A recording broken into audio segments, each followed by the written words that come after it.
नमस्कार, मैं अमनदीप पिलानिया और आप देख रहे हैं पंजाब केसरी टीवी। हरियाणा में लगभग 3 महीने के बाद हरियाणा में विधानसभा चुनाव होने जा रहे हैं। लगभग बात कर सकते हैं कि सरपंच हरियाणा सरकार से काफ़ी नाराज़ थे, लंबे समय से नाराज़गी चली हुई थी। नायाब सिंह सैनी ने पूर्व मुख्यमंत्री मनोहर लाल खट्टर का जो फैसला था ई टेंडरिंग का कि 5 लाख रुपए तक सरपंच सालाना काम करवा सकते हैं, अब मुख्यमंत्री नायाब सिंह सैनी ने राहत देने का काम किया है। 21 लाख तक का राहत देने का काम किया कि 21 लाख तक कार्य वो करवा सकते हैं। अब सरपंच नाराज हैं या नहीं है वो भी हम इस वीडियो के माध्यम से जानेंगे। सरपंचों ने जींद में एक कार्यक्रम के दौरान 7 जुलाई तक सरकार को अल्टीमेटम दिया था। 7 जुलाई तक अगर सरपंचों की मांग नहीं मानी जाती है तो एक बड़ा आंदोलन देखने को मिल सकता है। अभी हमारे साथ सरपंच एसोसिएशन के जिला महासचिव मौजूद हैं, दीपक रूपगढ़ गांव के सरपंच हैं। उनसे जानते हैं इस पूरे मामले में क्या कुछ उनका कहना है। दीपक जी, पंजाब केसरी में आपका स्वागत है। बहुत बहुत धन्यवाद पिलानिया साहब, आपके पूरे दर्शकों को बहुत बहुत धन्यवाद जी। नायाब सिंह सैनी ने चुनाव से पहले, महज चुनाव से पहले कह सकते हैं कि एक राहत देने का काम किया है। ये चुनाव के समय ही राहत क्यों मिली, क्या ये सही है? सरपंचों में क्या माहौल लग रहा है? पिलानिया साहब, सबसे पहले तो जो 21 लाख रुपए की पावर की गई है उसके लिए मैं मुख्यमंत्री साहब को और पंचायत मंत्री महिपाल ढांडा जी को बहुत बहुत धन्यवाद करना चाहूँगा। साथ ही साथ में जो इन्होंने इलेक्शन के टाइम पे ये प्रोपगंडा किया उसके एवज में मैं इनको थोड़ा खेद प्रकट करना चाहूँगा कि जो इन्होंने गांव का विकास करना था वो 1.5 साल पहले क्यों नहीं किया।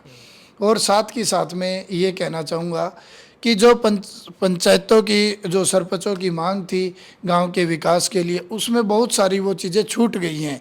चाहे वो वहाँ पे पंचायत के कार्य के रूप में फंड देने की कि वो जो डेफिशिएंसी फंड की पड़ जाएगी, आपने 21 लाख की पावर तो कर दी पर वो बजट कहाँ से आएगा।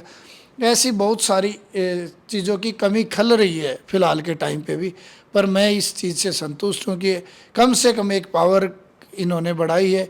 इन्होंने उस चीज़ को फील किया कि एक सरपंच कितनी हार्ड वर्क करके अपने गांव समाज के लिए कार्य करता है। तो जो टीएडीए बढ़ाने का कार्य किया है, कंप्यूटरीकरण किए करने की बात की गई है और बहुत सारी चीज़ों का जो मानदेय जो मान सम्मान बढ़ाने का बात की गई है। ऐसी बहुत सारी चीज़ों के लिए मैं सरकार का तहे दिल से आभारी हूँ, धन्यवाद करता हूँ। और पूरे सरपंच एसोसिएशन की तरफ से जो अच्छे पहल की गई है सरकार ने, उसका मैं तहे दिल से धन्यवाद करता हूँ। और साथ ही साथ में इस सरकार से, इस पूरे प्रशासन से आग्रह भी करता हूँ कि जो भी समस्याएँ फिलहाल सरपंचों की बची हुई है उनके ऊपर भी बैठ के चर्चा करें, उसका सॉर्ट आउट किया जाए और साथ में मिलके गांव समाज का विकास करवाया जाए। दीपक जी, जाट धर्मशाला में एक कार्यक्रम का आयोजन किया गया था। हरियाणा भर से सरपंच एसोसिएशन के प्रधान भी पहुंचे थे और ब्लॉक लेवल पे कह सकते हैं कि सरपंच भी पहुंचे थे। 7 जुलाई का अल्टीमेटम दिया था, तो अब क्या रहने वाला उस अल्टीमेटम का? जो हमारे पूरे सरपंच एसोसिएशन ने जाट धर्मशाला के अंदर आयोजन किया था उसमें 7 जुलाई तक की जो तारीख दी गई थी कि अगर सरकार ने हमारी मांगे नहीं मानी तो हम लोग एक बड़ा आंदोलन करेंगे सरकार के खिलाफ। तो उसमें कुछ ऐसी कंडीशन थी कि हम लोग अपने जो पावर को बढ़ाने का, ई टेंडरिंग को ख़त्म करने का या बिल्कुल कम करने का और भी बहुत सारी जो डिमांड रखी थी उनमें 50-60% सरकार ने पूरी करने की भी कोशिश की है। बची हुई हम लोग अगर बात करेंगे, उनसे अप्रोच करेंगे मिलने के लिए, अगर सरकार मिलती है उनके ऊपर बात करती है तो हम आंदोलन को स्थगित कर सकते हैं। अगर नहीं बातचीत की और नहीं कुछ किया तो फिर हम एक बड़े आंदोलन की तरफ बढ़ेंगे। अभी भी आंदोलन देखने को मिल सकता है? मिल सकता है, बिल्कुल मिल सकता है जी, इसमें कोई दो राह नहीं है। क्योंकि अभी भी बहुत सारी ऐसी बातें बची हुई हैं, चाहे वो फंड की जो कमी है, डेफिशिएंसी है उसकी, और भी बहुत सारे ऐसे हैं जिसके ऊपर अभी सरकार को बहुत सारी पहल करने की खासी ज़रूरत है।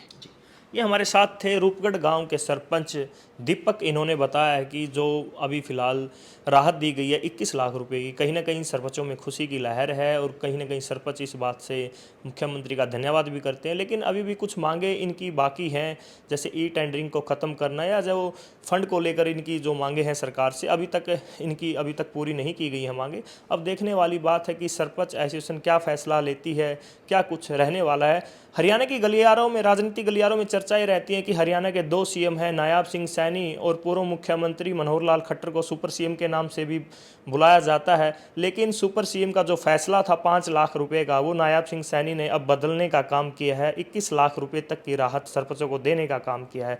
अब देखने वाली बात है विधानसभा चुनाव में क्या कुछ रहने वाला है, सरपंचों का आंदोलन देखने को मिलेगा या नहीं। जींद से पंजाब केसरी के लिए मैं अमनदीप पिलानिया।